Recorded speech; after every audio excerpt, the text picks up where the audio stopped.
L'étape suivante, ça va être de faire un système de respawn quand on appuie sur un bouton. Donc la première étape, ça va être de créer un nouveau bouton ici dans Core Inputs. On va créer un nouveau bouton, on va pouvoir dupliquer IA Run puisque ça va être le même fonctionnement. Donc on fait clic droit, duplicate et on va renommer ce bouton Respawn. On peut le laisser en boule, ça va être un bouton relativement simple. On va juste aller l'ajouter dans l'IMC. Dans l'IMC, on peut collapse tout ça, ajouter un nouveau mapping. Ça, c'est décollapse. Enfin bon, c'est pas très grave. Voilà, on va ajouter IA respawn et on va choisir la touche F. Je clique sur le clavier, l'icône de clavier et j'appuie sur F. Parfait. Dans mon BPBot, je vais pouvoir commencer à m'occuper de mon respawn.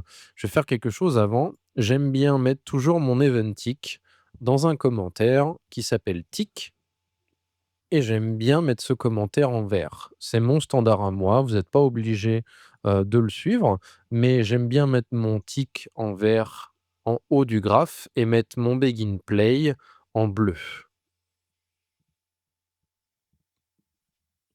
Ça permet quand on a un très gros, BP, de s'y retrouver très facilement, en un seul clic. Si on a des centaines de nodes, je sais très bien toujours que mon event tick est ici. Donc on va ajouter une nouvelle, fonction ici. On va drag and drop le IA respawn. La première étape, ça va être de désactiver, les collisions sur le mesh ici, d'activer pardon les collisions sur le mesh et de désactiver les collisions, de la capsule. Donc on va pouvoir fermer ici cette fonction, on n'en a pas besoin et dans l'event graph, on va débrancher ici le print string, on n'en a plus besoin non plus. Je sélectionne, j'appuie sur supr et en bas, sur mon respawn ici, je vais prendre mon mesh et je vais prendre ma capsule ici en drag and dropant. Ma capsule, je veux no collision, donc je vais faire set collision enabled et je le laisse à no collision.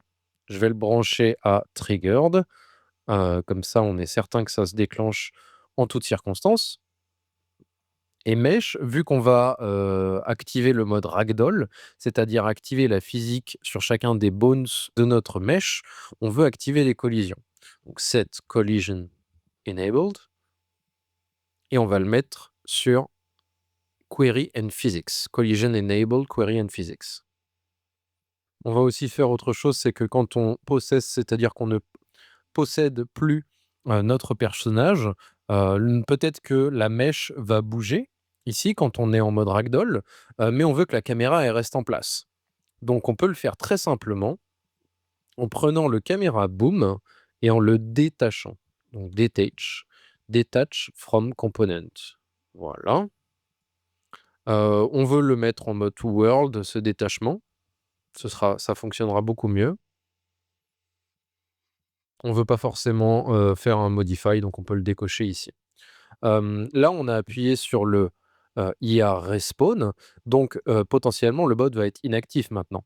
Donc on n'oublie pas pour que, dans notre event tick, l'update caméra et plus tard la fonction qui va servir pour le jetpack, pour que ces fonctions ne soient plus calculées, il faut mettre easy inactive à true. Donc on va aller tout en bas dans notre detach from component, le is inactive, on va le set à true. Donc là, notre tick est désactivé. Ça, c'est un petit tips d'optimisation. On veut prendre la mèche ici et set simulate physics. Ça va permettre d'activer la physique sur chacun des bones qui correspond à notre statique, à notre skeletal mesh. On veut attendre quelques secondes. Donc, comment on fait pour attendre quelques secondes? On rajoute un délai. On peut mettre un délai à 0,5 par exemple. Et on va vouloir respawn. Si vous vous souvenez bien, pour moi, dans mon standard, dans mon framework, le respawn et la gestion des personnages, se fait dans le game mode. Il se fait pas directement ici puisque cet acteur-là, il va être détruit à un moment ou à un autre, donc je veux pas qu'il s'occupe de spawner d'autres personnages. Je veux que ce soit centralisé dans mon game mode. Donc je vais aller dans mon game mode ici. Si je retourne dans ma dev map et que je clique ici, j'ai accès à mon game mode et j'ai accès aussi à mon pawn ici. je peux l'éditer. Moi, je veux pas éditer mon pawn, je veux éditer mon game mode. Donc je fais edit GM gameplay. Ici, on a notre GM avec, sans aucun code. Pour accéder au code, il faut cliquer ici, comme c'est indiqué, sur Open Full Blueprint Editor. Peut-être que vous, c'était déjà affiché ainsi. Voilà, l'important, c'est que vous ayez une interface à peu près comme moi. Ici, on va vouloir créer un nouvel event, un nouveau custom event pour respawn un nouveau personnage. Donc, on va faire un clic droit n'importe où et on va taper Add Custom Event. Cet event-là, on va l'appeler Spawn Player at Active Spawn Pad. On va pas tout de suite faire le spawn pad. Pour l'instant, on va juste respawn au player start qui est ici. Mais dans les leçons suivantes, on va faire un système de spawn pad qui va sauvegarder la position. Donc voilà, on le nomme directement comme ça on est tranquille. Et donc nous voulons appeler cet event à partir du BP bot. Comment on fait ça? La fonction spawn player at active spawn pad est dans le game mode. Donc on peut faire get game mode. Le problème qu'on a ici, c'est que ce game mode-là, il ne contient pas, si je cherche spawn player, la fonction n'existe pas, le custom event n'existe pas. Pourquoi? Parce que ici, on a un game mode base. Donc ça, c'est le game mode qui est fourni directement par Unreal. Et ce game mode qui est fourni par Unreal ne contient pas notre custom event personnalisé. Donc comment on peut faire pour accéder à notre game mode à nous? On va avoir besoin de faire un cast. Cast to gm underscore gameplay. Je suis rentré un petit peu plus dans le détail dans mon cours sur les basiques à propos des casts et de l'architecture et de l'accès aux fonctions. Donc n'hésitez pas à aller voir cette partie-là dans mon autre cours. Ici, je vais brancher ce cast to gm gameplay. Et maintenant, si je cherche ici spawn player at active spawn pad, je peux le trouver. Et vous voyez qu'il y a marqué target is GM gameplay. C'est tout simplement puisque ici on a un game mode base, donc le game mode qui est fourni avec Unreal. Et ici, si je laisse ma souris, on a un GM gameplay. Donc on a pris un game mode générique, on a vérifié s'il était bien de la bonne classe. Et s'il est de la bonne classe, je peux exécuter une fonction qui est contenue dans ce game mode. Ici, spawn player at active spawn pad. Je peux même double-cliquer, ça va m'emmener directement dans mon game mode. Maintenant, je suis prêt à faire la logique de respawn d'un nouveau personnage. La logique, pour l'instant, elle est relativement simple. On veut spawner un nouvel actor d'une certaine classe. Donc, je clique sur Spawn Actor from Class. Je choisis, je vois cette nouvelle node. La nouvelle node, elle a besoin évidemment d'une classe. Donc, on veut faire spawner quoi? Un BP bot. Évidemment, il a besoin d'un transform ici. Si je compile, il va me donner une erreur. Il a besoin de dire où est-ce que je vais faire spawner ce nouveau personnage. Donc, pour l'instant, avant qu'on fasse le système de spawn pad, on va essayer de get la localisation de cet objet, le player start. N'oubliez pas, si vous ne l'avez pas ajouté, vous pouvez cliquer sur ce cube avec ce petit plus et taper player start, le drag and drop dans la scène. Donc on veut la localisation de ce player start. Comment on fait pour avoir dans le GM gameplay, comment on fait pour avoir la localisation d'un actor? On peut faire get actor from class. Vous avez le get actor of class ici va nous envoyer en fait le premier actor qu'il trouve, et get all actor of class va nous renvoyer une liste de tous les actors. Nous, pour l'instant, on veut juste quelque chose de très simple. On veut faire get actor of class. La classe, ce sera le player start. Je tape player start et je le sélectionne ici dans actor class. Je remets les branchements correctement et nous voulons juste la localisation. En l'occurrence, il a besoin d'un transform. Donc on peut faire get actor transform ici. Et là, on peut brancher directement la localisation du player start dans la localisation du spawn. Ça, c'est pas encore suffisant. On a spawné un acteur, mais maintenant, il faut dire au player controller, si vous vous souvenez ici, le player controller qu'on a set ici, le PC in-game, il faut lui dire, voici ton nouveau pawn. Donc ici, votre nouveau BP bot. Donc ça, c'est une fonction relativement simple qui est incluse dans le player controller. Donc il faut absolument qu'on fasse get player controller et on va lui dire possess. La fonction possess, c'est une fonction qui est incluse dans le player controller ici et qui a besoin d'un pawn. Et bien ça tombe bien puisque notre BP bot, c'est un pawn et il est compatible. Comment on sait ça? Dans BP bot ici, vous voyez la parent class, c'est un caractère et la parent class d'un caractère, c'est un pawn. On verra ça un petit peu plus tard quand on verra l'architecture des classes Unreal. Voilà, ça c'est compatible, ça tombe bien. On peut brancher dans GM Gameplay, on peut brancher ce spawn et ce possess et on va aller tester pour voir ce qui se passe.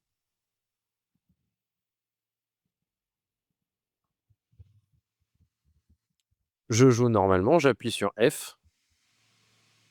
La ragdoll est arrivée, donc ça c'est super. Par contre, voilà, la ragdoll est un petit peu étrange, mais je peux respawn autant de personnages que je veux. Vous voyez qu'il y a mes anciens personnages qui sont là-bas. Ça marche très bien.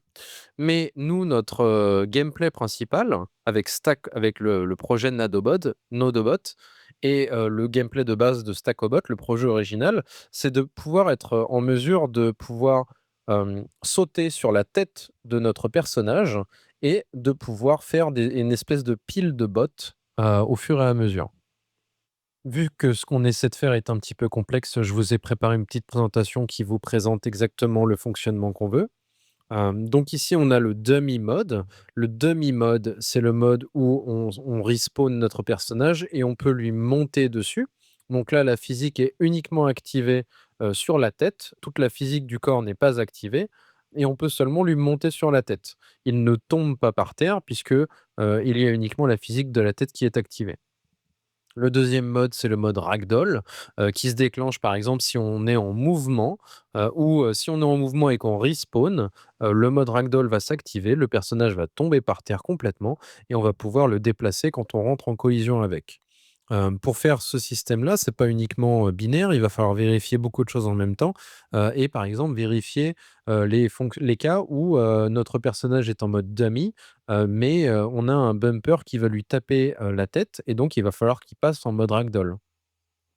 Donc on va créer un code qui va vérifier plusieurs fonctions, sur une boucle, et qui va, réagir intelligemment et déclencher intelligemment le mode dummy ou le mode ragdoll. Donc là, on a activé le mode ragdoll par défaut, même quand on ne bouge pas. Donc il va falloir changer un petit peu notre code pour gérer le cas de figure où on ne bouge pas beaucoup, et on veut que, soit ça se mette en mode ragdoll complet comme on vient d'avoir, soit ça se mette dans un autre mode un petit peu spécial. L'autre mode un petit peu spécial, si on retourne dans le BP bot, ici dans la mèche, on va aller voir un petit peu, physique asset. Comment ça se passe? On va double-cliquer sur ce SKM bot. Donc ici, ça nous ouvre le skeletal mesh avec tous les bones qu'il y a ici. Mais on a aussi ici, si on clique sur cette icône, le physique asset. Le physique asset, c'est une simulation en fait simplifiée des collisions et on peut en fait décider de quelles sont les contraintes entre chaque bones et quel est le poids de chacun des bones qu'il y a d'attachés. Ici, on nous a déjà préparé en fait un physique asset spécial sur la tête. C'est pas juste une capsule, c'est quelque chose qu'on va pouvoir euh, activer de manière intelligente et c'est quelque chose sur lequel on va pouvoir sauter. Vous voyez que la surface est relativement plane et ça va permettre en fait de pouvoir sauter et de pouvoir, se mettre sur la tête de notre personnage. Donc nous, on veut absolument activer la physique sur toutes les bones du corps en bas là, mais on veut absolument pas activer la physique, sur celui-là en particulier. Donc ce qu'on va faire, c'est qu'on va pouvoir fermer ces 2 assets et on va rajouter un petit peu de code ici. Sur notre mèche, on va décaler tout ça. Je peux décaler tout ça en sélectionnant tout et en appuyant sur la touche, flèche droite. On va prendre notre mèche et on va faire set all bodies below set all bodies below simulate physics. Donc ça, en fait, c'est une note qui permet de sélectionner dans la hiérarchie des bones, quel bones va avoir de la physique. Donc nous, on veut, activer la physique sur tout ce qu'il y a en dessous du bones qui s'appelle head. Donc on va faire un make literal name. Ça, c'est une petite note qui nous permet, de faire un name, en fait, directement dans le code et le name qu'on cherche, c'est head. Donc là, on veut que tous les os, tous les bones qu'il y a en dessous de head, aient un nouveau simulate physics. Donc ça, c'est notre comportement par défaut. Maintenant, on va vouloir vérifier en fait quelle est la vélocité de notre personnage et s'il est en train de bouger pour savoir si on active le mode ragdoll ou si on active le mode je suis en capacité de monter sur sa tête.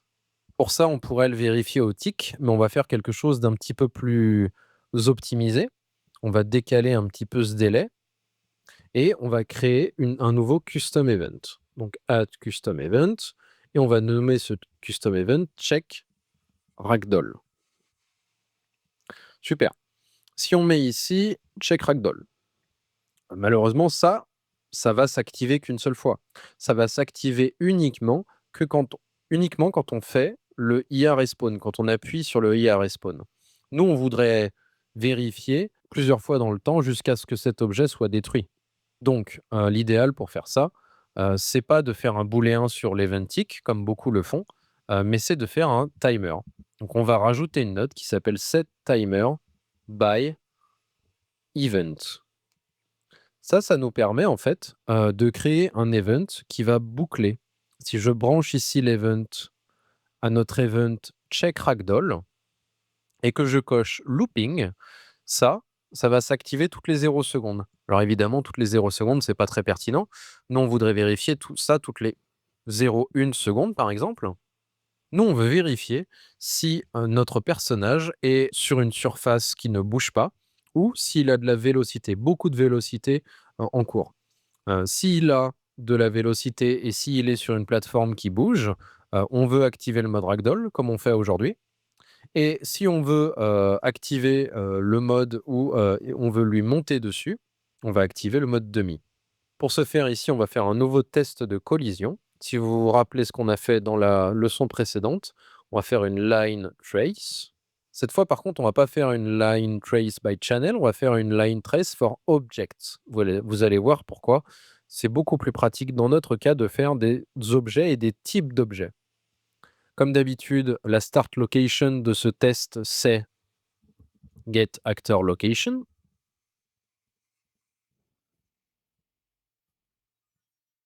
Et cette fois, on veut vérifier ce qu'il y a dessous notre personnage. Donc on va faire un petit moins ici. Et on va enlever par exemple sans unité. Ça, ce sera la fin de notre test de collision. Nous voulons vérifier que certains objets sont en collision avec notre personnage. Donc ça, c'est dans les object types. Ça, ce que vous avez ici, vous le voyez dans la description, c'est un array. Donc c'est une liste d'objets. On peut ici tirer object types et faire make. Le make va nous permettre en fait de faire directement en visual scripting une liste manuellement. Vous voyez qu'ici j'ai cliqué sur le bouton et je peux ajouter des éléments dans ma liste avec le petit bouton ici add pin. Nous voulons vérifier si notre personnage est en collision avec des worlds statiques, des physics body et les worlds dynamiques. Encore une fois, j'ai parlé, très en détail, des collisions dans mon, cours précédent, mais si je peux résumer un petit peu, très rapidement, comment fonctionnent, les collisions dans Unreal. J'ai sélectionné mon mesh, je vais dans l'onglet collision. Chacun des objets ici ont des types, c'est valable aussi dans mon niveau. Si j'ajoute un nouveau cube, ici dans Shapes Cube. Dans le détail panel, vous verrez que dans l'onglet collision, dans la partie collision, il est en mode default, mais si je me mets en mode custom, vous voyez que les object type, chacun des objets dans votre monde est différencié en fonction d'un certain object type. Donc nous voulons vérifier. S'il est sur du world static, ça veut dire qu'il est probablement sur le sol, donc ça va très bien. Par contre, s'il est sur un world dynamique, donc on peut imaginer plus tard une plateforme qui bouge, là, on veut absolument qu'il se mette en mode ragdoll puisqu'on veut pas qu'il reste, on veut que le mode ragdoll s'active s'il est sur une plateforme. Un petit détail aussi, on veut aussi trace complexe. Ça, c'est un test supplémentaire qui permet en fait, quand on va aller vérifier les collisions, des objets, je vais vous montrer. Ici, on a la ASM ramp et on a la possibilité de visualiser les collisions. Ici, si on clique sur cet œil et qu'on fait Simple Collision, ici, c'est vraiment de la collision très simplifiée en vert que vous voyez qui est au-dessus, c'est une espèce de coque au-dessus de notre mèche. Et la complexe collision, en revanche, c'est toutes les lignes que vous voyez bleues ici, qui correspondent vraiment à des collisions très précises sur notre mèche. On peut fermer cette rampe ici. Donc nous voulons être très précis dans notre test, donc on va cliquer sur Trace Complex. Donc là, pour l'instant, on veut juste faire des tests. Donc on peut rajouter à la fin de notre line trace, on peut rajouter un petit print string et on peut afficher le contenu du test de collision, le résultat du test de collision qu'il y a ici.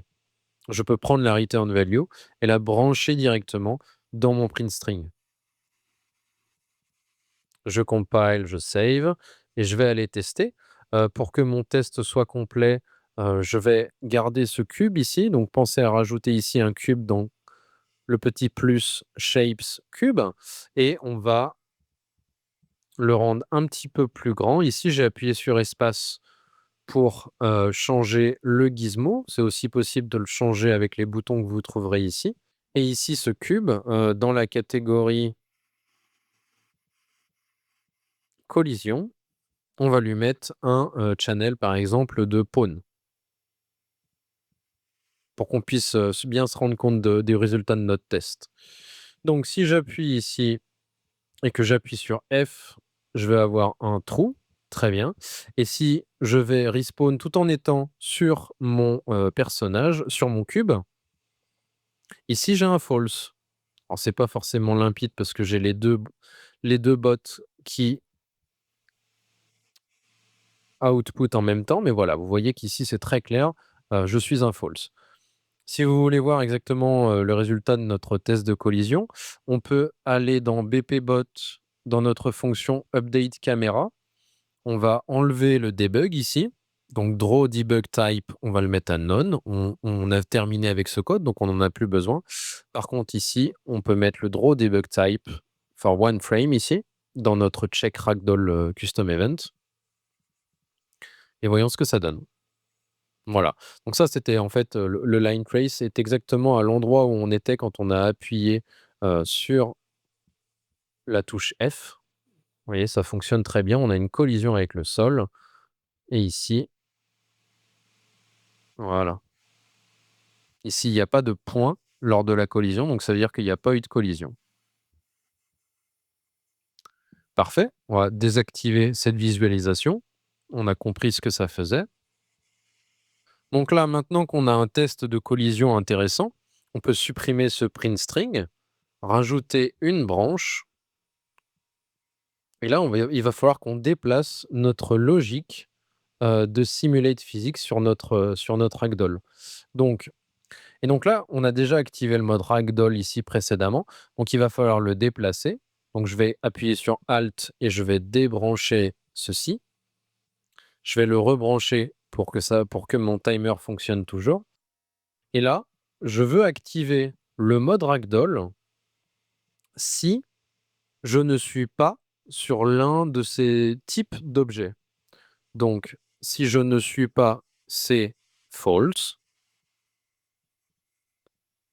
Si c'est true, je vais être en mode, je vais pas activer la physique sur tous les objets. OK? Voyons ce que ça donne. Ici, je suis sur le sol normal. J'appuie sur F et là, uniquement la physique s'est activée sur, les os qui sont en dessous de la tête et moi, je peux monter dessus très facilement. Par contre, si je me mets sur mon cube qui n'est pas l'un des objets types que je teste, alors là, il se met en mode full ragdoll et il tombe. Vous voyez la différence radicale entre les 2 comportements? Si je le pousse ici, il se passe rien. Par contre, si je le pousse ici, il passe en mode ragdoll, il reste en mode ragdoll. Ça, c'est top. Par contre, ce qui se passe, c'est que si je marche, même que je cours et que j'appuie sur F, il s'arrête instantanément et il se met en mode je peux monter dessus. Donc ça, on va pouvoir rajouter des conditions intelligentes pour que ce comportement change. Donc là, les conditions intelligentes qu'on va rajouter, c'est par exemple vérifier la vélocité qu'on a sur notre actor. Si on a de la vélocité, on va aller en mode full ragdoll.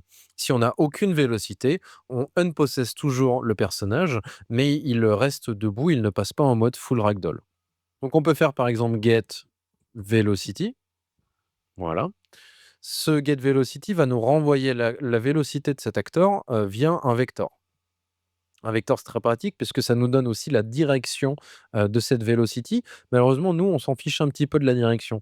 On veut juste vérifier s'il est en mouvement.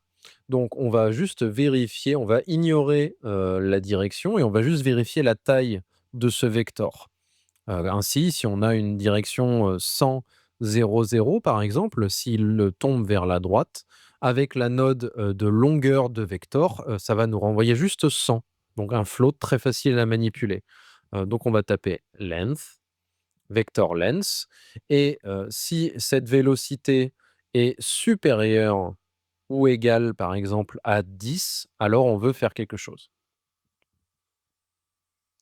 Si c'est supérieur à 10, on veut aller en mode, full ragdoll. Donc rappelez-vous, c'est cette node-là qui déclenche le mode full ragdoll. Mais on veut aussi vérifier s'il est toujours sur le bon type, d'objet. Donc ce qu'on va faire, c'est qu'on va décaler un petit peu, cette branche.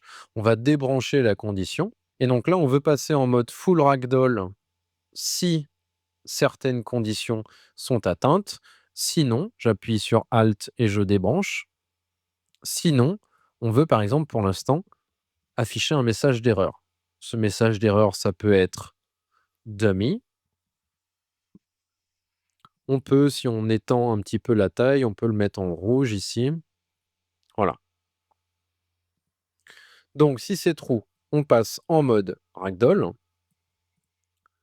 Les conditions pour passer en mode ragdoll, c'est ne pas être sur le bon type d'objet. Donc pour ne pas être, il va falloir inverser cette condition.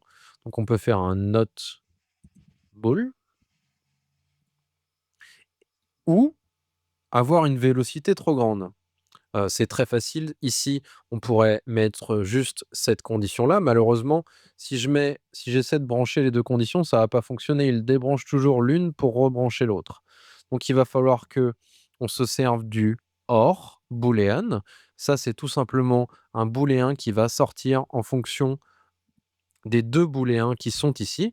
Si ce booléen-là est à true, il va sortir un booléen qui est à true puisque c'est ce booléen-là ou ce booléen-là. Si les 2 booléens sont à true, il va évidemment sortir ici true.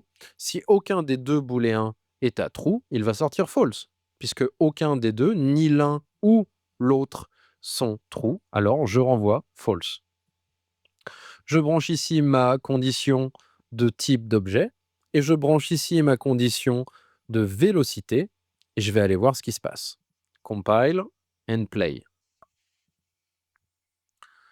Ici, je suis sans mouvement, j'appuie sur F, je suis en mode demi. Je me mets en mouvement, j'appuie sur F en même temps. Et là, je me suis mis en mode ragdoll. Si je retourne sur ma plateforme ici qui a un type d'objet particulier, j'appuie sur F et je suis instantanément passé en ragdoll même si j'étais sans mouvement. Donc ça fonctionne très bien. On a un autre cas de figure qui va pouvoir se passer dans notre gameplay futur, c'est que si j'appuie sur play, que je me mets en mode dummy, donc là je peux très bien, marcher dessus, il y a pas de problème. Mais ce qui se passe, c'est que si j'appuie sur maj F1 et que j'éjecte ici, il y a possibilité un jour que, un bumper, donc un objet peut très bien rentrer en collision après qu'on soit mort. Je peux simuler ça en cliquant sur le cube, en le déplaçant et en essayant, vous voyez, de taper mon dummy et là, il y a des choses très bizarres qui se passent. Donc idéalement, c'est notre dernier cas de figure où on voudrait que si un objet mouvant, est en collision avec la tête, qu'on active le mode ragdoll. Comme ça, ce genre de choses ne peut pas arriver. Comment j'ai fait ça? En déplaçant, mon cube, j'ai éjecté le contrôle de mon personnage avec le petit bouton qu'il y a ici. J'ai cliqué sur le cube, je l'ai passé en mode movable et j'ai déplacé cet objet. Ne vous inquiétez pas, si je fais stop, mon objet retourne exactement à l'endroit où j'étais avant d'avoir appuyé sur play. Retournons dans notre code et essayons de rendre encore plus fort nos conditions. Nous voulons vérifier la vélocité, plus seulement la vélocité de notre personnage, mais juste la vélocité de notre tête. Donc ça, c'est un bone. On va pouvoir prendre la mèche ici et faire get physics linear velocity ici.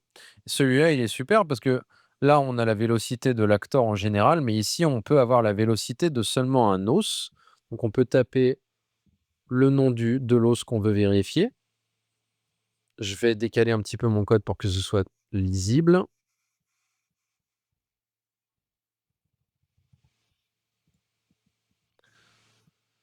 Donc je branche mon check de vélocité sur la tête et là, comme précédemment, on n'a pas forcément besoin de la direction, juste de la longueur, de notre, vecteur.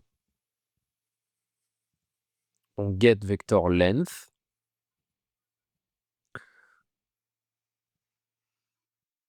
et si la vélocité de la tête est supérieure à 200 par exemple, alors je vais activer le mode ragdoll. Comment je fais pour rajouter une nouvelle pin ici dans mon OR?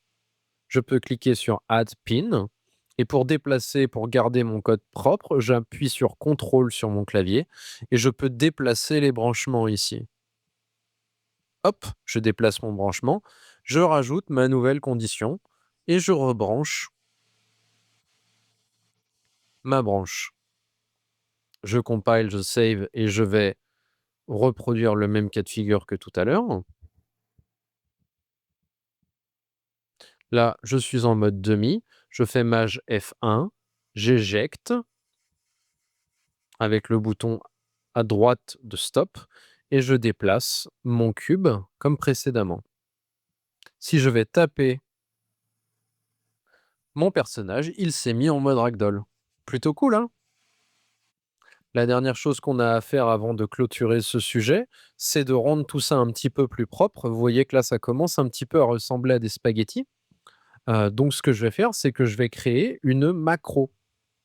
Pourquoi je vais créer une macro? Parce que tout à l'heure, on a créé, une fonction et update caméra et elle ne peut avoir qu'une seule sortie et qu'une seule entrée. Ça m'ennuie un petit peu. Moi, je voudrais quelque chose avec plusieurs sorties, puisque ici j'ai un booléen qui fait quelque chose si c'est true et un booléen qui fait quelque chose si c'est false. Donc, je vais faire une macro en sélectionnant toutes les nodes ici, de la branche jusqu'au line trace. Je n'oublie pas de sélectionner ici le get actor location. Je ne sélectionne pas l'event check ragdoll. Je sélectionne juste les nodes que je veux inclure dans ma macro. Je fais clic droit, collapse to macro.